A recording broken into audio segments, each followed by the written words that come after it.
அன்பானவர்களே, உனக்காக உச்சரிக்கப்பட்ட ஒரு சொல் தொடர்கிறது. இதை கேட்டுக்கொண்டிருக்கிற நீங்கள் உங்களுடைய நண்பர்களுக்கும் உறவினர்களுக்கும் இதை அனுப்புங்கள், அவர்களும் பயன்படட்டும்.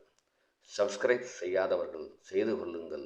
அப்பொழுதுதான் பதிவிடுகிற என்னுடைய அத்தனை பதிவுகளும் உங்களுக்கு வந்து சேரும்.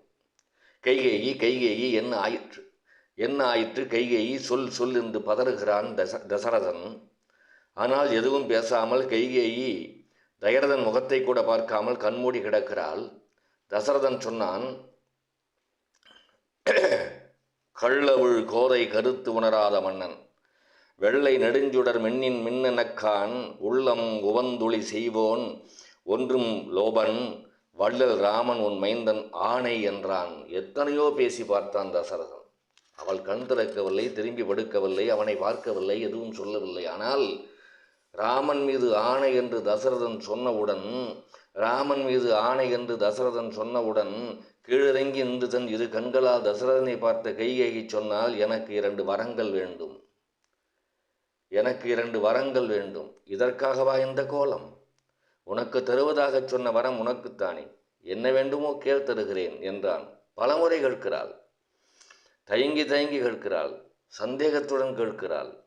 இல்லை எனச் சொல்ல மாட்டீர்களே என்கிறாள். ராமன் மீது ஆணையாக உனக்கு தருகிறேன் என்றதும் 2 வரங்களை கேட்கிறாள்.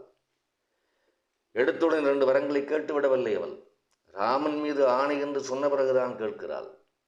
தயரதன் எப்படி ராமன் மீது ஆணை என்று சொன்ன பிறகு இவள் கண்களை திறந்து கொண்டு அவனை பார்த்து வரங்கள் வேண்டும் என்று கேட்கிறாளே, அப்பொழுதும் எனக்கு தருவீர்களா, தரமேட்டீர்களா, நான் கேட்ட பிறகு அதை வாபஸ் பெற்றுக்கொள்ள மாட்டீர்களா என்றெல்லாம் பலமுறை கேட்டு ராமன் மீது ஆணை, உனக்கு தர வேண்டிய வரங்களை நான் தருகிறேன், எது வேண்டுமானாலும் கேள் என்று தயரதன் கேட்ட பிறகுதான் அவள் சொல்லுகிறாள், ஏய வரங்கள் 2 ஒன்றினால் என் செய் அரசாள்வது, சீதை கேள்வன் ஒன்றினால் போய் வனம் ஆள்வது என்று புகண்டு நின்றால் ஏய வரங்கள் 2 ஒன்றினால் என் சேய் அரசாள்வது, சீதை கேள்வன் ஒன்றினால் போய் வனம் ஆள்வது என புகண்டு நின்றாள். கதறினான், துடித்தான். என்ன கேட்கிறாள் பார்த்தீர்களா?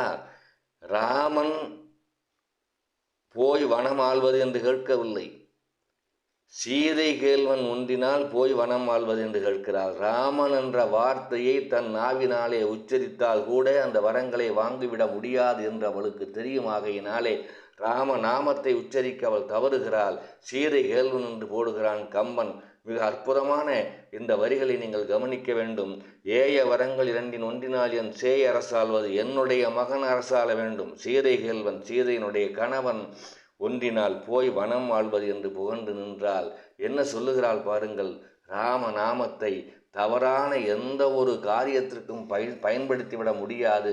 அப்படி ராமநாமத்தை சொல்வோமேயானால், ராமநாமம் நம்முடைய நாவிலே உச்சரிக்கப்படுமேயானால் நிச்சயமாக ஒரு தவறான காரியத்தை செய்துவிட முடியாது. தவறான எண்ணம் மனதிலே வந்து விடாது.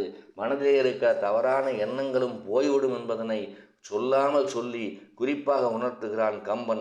மீண்டும் பார்ப்போம். நன்றி, வணக்கம்.